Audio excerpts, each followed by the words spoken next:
Hello बच्चों। यहां लिखा गया जैसे wire frame in the shape of equilateral triangle is hinged at one vertex so that it can swing freely in a vertical plane with the plane of triangle always remains vertical. The side of frame is 1 by root 3. The time period in second for small oscillation. Clear? देखो इनके लिए सबसे अच्छा होता है कि इसको हम एक फिजिकल पेंडुलम कंसीडर कर लें। फिजिकल पेंडुलम कोई भी वो पेंडुलम जिसमें रीस्टोरिंग टॉर्क ग्रेविटी या ग्रेविटी का कोई कंपोनेंट दे रहा हो तो हम उसको फिजिकल पेंडुलम मानते हैं। क्लियर? यहाँ पे जो टाइम पीरियड आता है that is 2 pi root of I upon M G D, where I is the moment of inertia about axis of rotation, m is the total mass, this one is total mass। Clear है? ये जो m हम लोगों के पास होता है वो total mass है और d हम लोगों के पास होता है distance of centre of mass, बराबर है distance of centre of mass from the rotation axis. तो चलो भाई यहाँ पे पहले में एक डायग्राम बना लेते हैं। तो जैसे मैंने यहाँ पे एक ट्रायंगुलर फ्रेम बनाया, इक्विलेटरल ट्रायंगुलर फ्रेम, समझो बात को।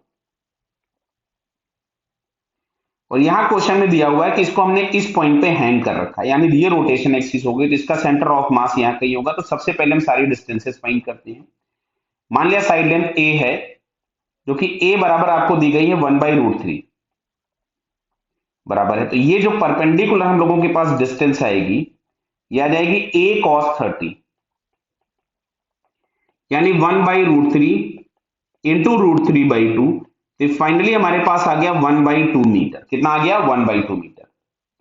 अब अगर इस वाले पार्ट को मैं कुछ भी लिख देता हूं, मान लो x, और इसको लिख देता हूं y, तो जो x लेंथ होगी ये इस पूरे परपेंडिकुलर का 1/3 होगी, यानी x is equal to 1/3 of the vertical length, and vertical length थी 1/2, तो ये आ गया 1/6 मीटर। क्यों जरूरत है साहब? अभी मोमेंट ऑफ इनर्शिया निकालने के लिए आपको जरूरत पड़ेगी। और y हम लोगों के पास होता है 2/3 ऑफ द टोटल लेंथ, तो ये आ गया 1/3 मीटर्स। क्लियर? अब चलिए साहब, हम लोगों को मोमेंट ऑफ इनर्शिया चाहिए इस एक्सिस के अबाउट। तो या तो हम तीनों रॉड्स का मोमेंट ऑफ इनर्शिया अलग अलग इसके अबाउट निकाल लें तो भी सही होगा, या पहले हम पूरे सिस्टम का मोमेंट ऑफ इनर्शिया निकाल लेते हैं सेंटर ऑफ मास के अबाउट, बाद में हम उसको यहां से वहां शिफ्ट कर देंगे। क्लियर?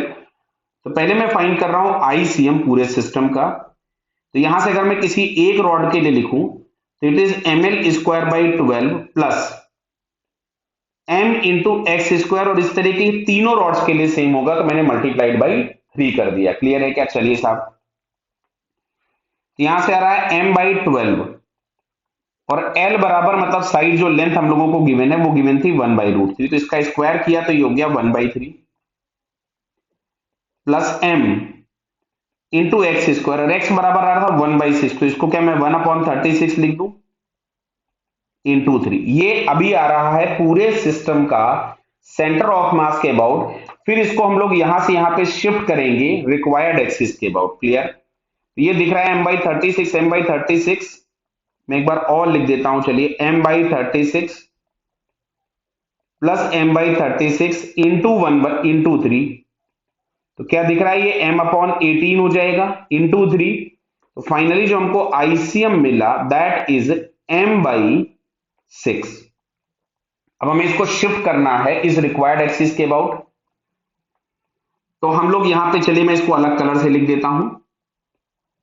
तो यहां से हम लोगों को मिलेगा I is equal to I C M plus m into H square, जहां पे m होता है टोटल मास। तो यह था m/6।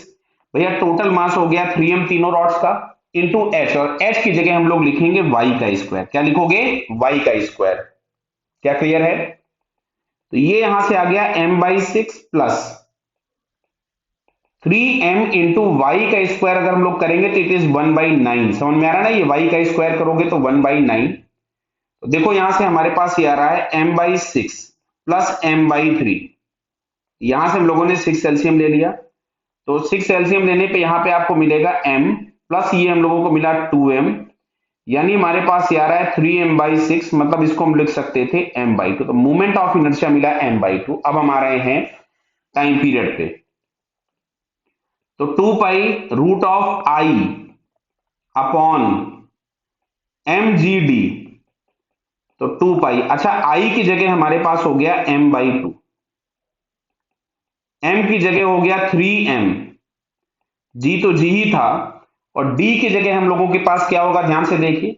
d आपसे क्या बोला था कि जो भी सस्पेंशन पॉइंट या रोटेशन एक्सिस है उससे सेंटर ऑफ मास का डिस्टेंस, तो ये होगा y के बराबर, और y हम लोगों के पास था 1/3। ये देखिए y बराबर 1/3 आपको दिया था, तो इसकी जगह मैंने लिख दिया 1/3।